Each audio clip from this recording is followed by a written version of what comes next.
Assalamualaikum warahmatullahi wabarakatuh. Bismillah, alhamdulillah, wassalatu wassalamu ala rasulillah. Allahumma salli ala sayyidina Muhammad salata adim qalatilatu rasulullah wassalatahu wa antala haya ilahi wa likulli karbin adim wa farij anna mananubi bisri bismillahirrahmanirrahim. Subhanaka la ilma lana illa alamtana innaka antal alimul hakim. Rabbi shrah li sadri wa yassir amri wa hlul 'uqdatam min lisani yafqahu qawli. Raditu billahi rabbah bil islami dina wa bi muhammadin nabiyya wa rasulah. Rabbi zidni ilman warzuqni fahman bi rahmatika ya arhamar rahimin. Rabbana iftah bainana wa baina qaumina bil haqqi wa anta khairul fatihin. Rabbi adkhilna mudkhala sidqin wa akhrijna mukhraja sidqin waj'alna min ladunka sultanan nasira. Ya. Kita membahas tentang rukun, kemudian tentang wajibat ya. Jadi kalau seandainya sesuatu rukun itu wajib mendatangkannya. Tidak sah kecuali dengan melakukan daripada rukun tersebut. Tidak boleh tahalul kecuali setelah melakukan rukun tersebut, dan tidak boleh diganti dengan dam. Itu adalah rukunnya. Sedangkan wajibat ya juga itu wajib kita melaksanakannya, tetapi boleh diganti dengan dam. Itu yang dinamakan dengan wajibat. Kemudian yang terakhir adalah sunat ya. Sesuatu yang sunat itu adalah tidak berkaitan dengan sahnya daripada ibadah. Ya, ibadah haji tidak berkaitan dengan sahnya. Ya, boleh sah melakukannya walaupun meninggalkannya, tetapi ketinggalan daripada fadilah, daripada keutamaan ibadah haji. Jadi apabila sesuatu meninggalkan sunnah, maka dia itu ketinggalan daripada fadilahnya, keutamaannya. Ya, karena yang dinamakan haji mabrur adalah haji yang benar-benar belum lam yahtalit min awal ihramihi hatta tahallulhi ismun, ya, tidak ada ismin. Kemudian dia selalu menjaga daripada apa yang diharuskan dalam ibadah haji, yang wajibnya ataupun yang sunatnya. Itu adalah haji yang mabrur. Ya, sesuatu yang sunatnya apabila dilakukan dia akan menambah daripada banyak daripada pahala dalam ibadah hajinya. Makanya tetap bagi seorang jemaah haji, walaupun ini tidak berkaitan dengan sahnya ibadah, tetapi tidak meninggalkan daripada pesunatannya. Karena sesuatu sunat yang disunatkan Rasulullah SAW tidak disunatkan sesuatu kecuali ada sirnya, ada rahasianya. Ya, Rasulullah tidak mensunatkan kecuali ada sirnya, ada rahasia yang di belakangnya. Makanya dalam suatu hadis Rasulullah, rahimallahu imro'an sami'a maqalati fawa'aha fa'addaha kama sami'a. Allah mencintai daripada seorang hamba yang apabila mendengar daripada hadis Rasulullah, keutamaan suatu amal, dia akan menjaganya, kemudian dia akan melaksanakan sesuai apa yang dicontohkan oleh Rasulullah SAW. Makanya daripada sesuatu yang sunat itu adalah sesuatu yang tidak ditinggalkan kembali dalam ibadah haji, karena itu adalah sesuatu sir, sesuatu rahasia dari suatu ibadah ketika kita betul-betul ittiba, mengikuti daripada sunnahnya Rasulullah SAW. Yang termasuk daripada sunnah daripada haji adalah yang paling utama adalah talbiyah, membaca talbiyah. Nanti ada waktunya ya. Kalau untuk haji, talbiyah itu mulai daripada ihram sampai asbabut tahallul, yaitu ramyu jumratul aqobah. Ya, sampai jumratul aqobah. Itu untuk haji ya, talbiyah itu. Apabila talbiyah ya untuk umroh, maka dari mulai ihram sampai dia tawaf. Ya, karena ibadah umroh itu hanya sedikit saja. Ya, hanya sedikit saja. Itu adalah untuk ibadah daripada talbiyah. Talbiyah itu kita lakukan kapan saja, di mana saja. Kalau kita tahu, kita takbir. Takbir ada takbir mursal. Sama seperti takbir mursal. Ketika kita bertakbir Allahu Akbar, Allahu Akbar, Allahu Akbar, la ilaha illallah, wallahu akbar. Kita di dalam malam Id. kita bertakbir dalam keadaan apa saja. Itu juga sama. Talbiyah itu ketika kita berjalan, ketika kita su'ud, naik, ketika kita turun, hubud, turun, ketika apa saja yang dilaksanakan, kita selalu membacakan talbiyah. Ya, menghidupkannya daripada haji itu, syiarnya haji itu adalah dengan talbiyah. Syiarnya umroh itu dengan talbiyah. Maka yang sesuatu yang sunat, tetapi itu adalah menjadikan suatu syiar dalam ibadah haji dan umroh. Makanya ketika haji dan umroh itu, ya dalam semua tingkah, semua keadaan itu tidak lepas daripada talbiyah. Terutama dalam jarak yang sangat lama dari Jeddah ke Mekah, itu adalah tidak ada lagi yang paling baik kita merotabkan, kita membasahi lisan kita, yaitu dengan membacakan talbiyah. Terus kita membacakan talbiyah. Itu adalah sesuatu yang sunat, tetapi itu adalah syiar dalam haji, yaitu melaksanakan talbiyah, menghiasi ibadah haji kita dengan talbiyah. Sama ketika kita di Arafah, kita membanyakan doa, juga sama, kita memperbanyak daripada talbiyah juga. Ya, ketika kita mabit sunnah di Mina juga sama. Selain kita membaca yang lain, kita bacakan talbiyah. Karena talbiyah itu ana mukimun ala ta'atik. Kita itu memanggil panggilan Allah Subhanahu wa taala. Kita ini memenuhi panggilan Allah Subhanahu wa taala dengan talbiyah itu. Karena haji itu adalah panggilan.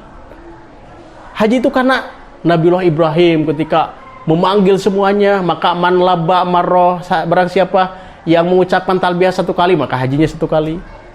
Man labba marroten 2 kali nanti. Man labba salasa marrot 3 kali nanti hajinya.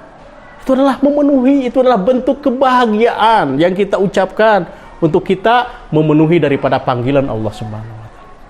Maka dengan membacakan talbiyah, itu adalah suatu ucapan yang kita ungkapkan untuk memenuhi panggilan Allah, itu talbiyah namanya. Ya, maka walaupun sunat, itu adalah suatu syiar dalam ibadah haji kita. Itu adalah talbiyah. Ya, kemudian disunatkan yaitu duhul Mekah min a'laha. Kalau kita masuk Mekah dari atas, itu dari Ma'la ya. Ma'la itu di sana nanti ada pekuburan Ma'la atau Hajun, disatukan sekarang Ma'la dengan Hajun itu. Di sana ada kuburan yang dinamakan Sayyidatina Khadijah. Maka disunatkan kita dari A'la ya, dari atas kita datang Mekah. Ya. Ini bukan A'la, daripada A'la Mekah disunatkan ya. Kita masuk daripada awal masuk kota Mekah sama. Ya, kemudian kita disunatkan ketika kita memasuk Ka'bah, kita memasuk daripada Masjidil Haram, kita membaca doa juga. Ada doa masjid. Ya, kemudian sunatkan ketika kita melihat Ka'bah juga, kita berdoa juga. Banyak daripada doa-doa khusus ketika kita jadi masuk kota Mekah disunatkan dari yang paling tinggi, dari A'la, paling tinggi daripada Mekah. Kemudian masuk Masjidil Haram, kita membaca doa tahiyatul masjid. Ketika kita melihat Ka'bah, kita membaca daripada doa ruyatul Ka'bah, juga melihat Ka'bah. Ya sama. Itu yang termasuk daripada sunat. Kemudian daripada yang sunat adalah tawaful kudum. Tawaf kudum adalah sesuatu yang sunat. Jadi tawaf kudum itu adalah tawaf sebagai tahiyatul masjid. Ya, jadi apabila kalau kita mau tahiyatul masjid di Mekah, di Haram Mekah, di Masjidil Haram, maka kita dengan melaksanakan dengan dua tawaf, kita melaksanakan tawaf yang dinamakan dengan tawaf kudum. Tawaf kudum adalah sesuatu tawaf yang dilaksanakan untuk sebagai tahiyatul masjid. Ya, jadi semuanya ada tahiyah, semuanya ada penghormatan. Penghormatan daripada Ka'bah adalah dengan tawaf. Dinamakan dengan tawaful kudum. Ya, jadi kalau di Masjidil Haram Mekah itu tidak ada tahiyatul masjid. Ya, tahiyatul masjidnya kita dengan melaksanakan tawaf. Ya, tawaf. Ya. Dan tawaf kudum itu juga termasuk daripada syarat kalau kita melaksanakan sa'i. Karena sa'i yang rukun boleh dilaksanakan setelah tawaf ifadah atau dilaksanakan setelah tawaf kudum. Jadi tawaf kudum juga boleh dijadikan sebagai apa? Tempat untuk melaksanakan sa'i. Ya, tawaf kudum adalah sunnah. Tetapi bagaimana? Boleh dilaksanakan nanti, ya, boleh dilaksanakan bahwa sa'i setelah tawaf kudum. Tawaf kudum adalah sunnah. Ya. Tawaf kudum adalah sebagai tahiyatul masjid. Nah, tetapi bagaimana? Itu adalah sesuatu yang membuktikan bahwa tawaf kudum boleh dilaksanakan sa'i yang rukun setelah tawaf. Itu adalah sunnah, tetapi boleh. Kemudian termasuk daripada sunnah adalah mabit di Mina. Yaitu mabit di Mina yaitu pada tanggal 8. Jadi apabila tanggal 8 adalah mulai kita berniat dari Mekah. Kemudian bagaimana? Yang tamatu ataupun hari Mekah. Yang haji tamatu. Kalau haji ifrad sudah berniat dari mikot. Ya. Kalau seandainya yang haji tamatu ataupun yang ahli Mekah, mereka niatnya dari Mekah. Kemudian bagaimana setelah niat dari Mekah tanggal 8 masuk ke kota Mina untuk bermalam sunat sebelum wukuf di Arafah. Di Mina di sana. Sebelum wukuf di Arafah bermalam. Nanti kita di sana sholat duhur, asar, maghrib, isya, subuh di sana. Di Mina. Itu yang dinamakan tawaf yang sunnah. Yang dinamakan kita mabit sunnah di Mina. Tetapi kalau jemaah haji Indonesia sedikit sekali yang melaksanakannya. Karena kebanyakan mereka langsung menuju ke Arafah. Tetapi itu adalah sunat ya. Sunat. Berarti kita bermalam di Mina itu adalah sunat. Nggak boleh kita tinggalkan. Karena apa? Keutamaannya. Keutamaannya. Makanya mabit di Mina. Sunat ya. Tantap kapan? Pada tanggal 8. Pada tanggal 8. Ya, kemudian daripada pesunat yang disunatkan ketika kita melaksanakan haji banyak sekali. Ya, dengan kita memperbanyak daripada meminum air zam-zam. Namanya dengan bitadallu bima zam-zam. Karena apa? Membedakan antara orang yang fasik. Orang fasik itu dia akan sedikit sekali meminum air zam-zam. Itu yang diibarah daripada kitab-kitab. Jadi disunatkan tadalu bima zam-zam. Tadalu itu bagaimana? Memperbanyak minum air zam-zam. Ya. Kemudian disunatkan pada dari mulai tanggal 8, 9, 10 itu jangan terlalu banyak makan. Ya, karena apa? Karena kalau kita banyak makan, sulit kita untuk mencari WC di sana. Kalau kita WC, kalau seandainya kita di Arafah ataupun di Muzdalifah, satu WC itu yang mengantri 100 orang, bayangkan. Satu pintu WC itu. Ya, banyak WC-nya tapi banyak yang mengantrinya. Ya, kita jangan sampai daripada haji kita habis dengan perkara yang tidak ada gunanya. Ya. Dengan kita memperbanyak daripada pembacaan Al-Quran. Ya, dengan memperbanyak daripada sholawat. Selain tadi kita memperbanyak daripada talbiyah. Terutama di Arafah. Di Arafah adalah yang paling sunat, yang paling baik adalah dengan memperbanyak daripada membaca doa. Ya, kita tulis doa-doa kita di Arafah. Itu sunat ya. Kita tulis doa-doa kita itu. Ya, yang kita harapkan betul-betul di ranking, yang pertama apa, yang kedua apa. Ya, karena apa? Karena di sana adalah mahal mustajabud doa. Karena hari Arafah adalah hari yang terbaik dalam Islam. Ya, kita dengan memperbanyak doa di sana. Ya, jadi apabila kita bicara masalah sunat yang kita lakukan dalam ibadah haji adalah banyak sekali. Apabila kita sudah selesai dengan melaksanakan ibadah haji, sudah ayamut tasyrik, tanggal 11, 12, sudah tanggal 13, sudah selesai itu tidak ada lagi ibadah haji kalau sudah tanggal 13 itu. Kita memperbanyak umroh. Ya, kita pergi ke Tan'im. Itu yang paling dekat daripada mikot. Kita pergi ke Tan'im dengan mengandari dengan bas sabgo yang paling besar itu. Ya, yang merah yang besar itu sabgo. Hanya 2 real. Kita masuk ke sana, nanti pulang 2 real juga. Nanti kita melaksanakan umroh yang banyak. Ya. Kemudian selain umroh melaksanakan tawaf yang banyak. Tawaf sunnah. Kita laksanakan tawaf sunnah untuk kita betul-betul daripada rahmat Allah Subhanahu wa taala yang paling banyak kepada ahli yang ada di Masjidil Haram adalah yang bertawaf. Rahmat Allah lebih banyak. Diberikan kepada rahmat Allah, diberikan kepada banyak yang memperbanyak tawaf. Makanya sunatnya adalah dengan memperbanyak daripada tawaf. Banyak pesunatan yang boleh kita laksanakan di sana, di kota Mekah, terutama ketika kita masuk Masjidil Haram Mekah, kita banyakkan sholat sunat. Karena di Mekah itu tidak ada waktu yang diharamkan gitu untuk melaksanakan sholat sunat. Kalau misalnya dekat sholat maghrib, kita melaksanakan sholat hajat, boleh-boleh saja.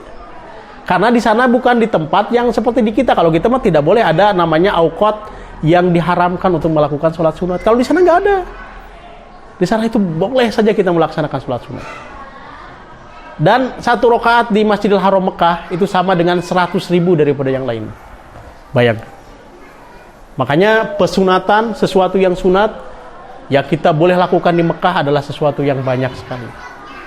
Ya, terutama Habib Salim bin Abdullah Syatiri memberikan suatu semangat untuk mengumpulkan 4 amal ini. Barang siapa suatu ketika Rasulullah berkumpul dengan para sahabat. Kemudian Rasulullah bertanya kepada sahabat, "Wahai ashabi, wahai sahabat-sahabatku, man minkum shaim al-yaum?" Siapa yang pada hari ini melakukan berpuasa? Sayyidina Abu Bakar menjawab, "Ana ya Rasulullah, saya Rasulullah. Al-yaum ana shaim." Hari ini saya puasa. Kemudian setelah lama lagi Rasulullah bertanya, "Man minkum sholatu jenazatil yaum?" Siapa yang bersolat jenazah pada hari ini? Kemudian bertanya lagi Rasulullah, "Ana ya Rasulullah," kata Sayyidina Abu Bakar. "Ana sholatul jenazatil yaum." Kemudian Rasulullah bertanya, "Man minkum yatasaddaqul yaum?" Siapa yang bersedekah pada hari ini? "Ana ya Rasulullah, saya bersedekah," kata Sayyidina Abu Bakar. Yang terakhir, "Man minkum i'adatul maridil yaum?" Siapa yang di antara kalian yang menengok orang sakit pada hari ini? Sayyidina Abu Bakar mengatakan, "Ana ya Rasulullah." Rasulullah mengatakan, "Anta min ahli jannah." Engkau termasuk ahli surga. Makanya Habib Salim bin Abdullah Syatiri memberikan semangat sekali kepada pelajarnya, kepada santrinya untuk melaksanakan 4 amal sholat ini, terutama di kota Mekah. Karena di kota Mekah itu kalau seandainya kita setelah melaksanakan sholat 5 waktu itu pasti sholat jenazah. Karena orang banyak yang mau disolatkan di sana. Sholat jenazah di sana. Ya. Kemudian bagaimana? Sholat jenazah. Makanya kita kumpulkan 4 amal sholat ini, yaitu berpuasa, sholat jenazah, kemudian bersedekah dan menengok orang sakit. Barang siapa yang mengumpulkan amal sholat dalam 1 hari, dan itu di Mekah itu mungkin kita melaksanakannya 4 amal sholat ini. Jadi apabila kita bicara masalah pesunatan yang kita lakukan ketika ibadah haji banyak sekali. Ya, tetapi kita pilih mana yang lebih afdol, yang lebih utama. Terutama 4 amal sholat ini jangan sampai kita hilangkan, jangan sampai kita tinggalkan dalam kita ibadah haji, yaitu berpuasa, sholat jenazah, bersedekah, kemudian menengok orang sakit. Karena itu anta min ahli jannah. Itu Rasulullah mengatakan kepada Sayyidina Abu Bakar, engkaulah ahli surga. Ya, jadi yang berbicara masalah sunat haji itu banyak, tetapi sesuaikan dengan waktu. Usikum wa nafsi bi taqwallah. Assalamualaikum warahmatullahi wabarakatuh.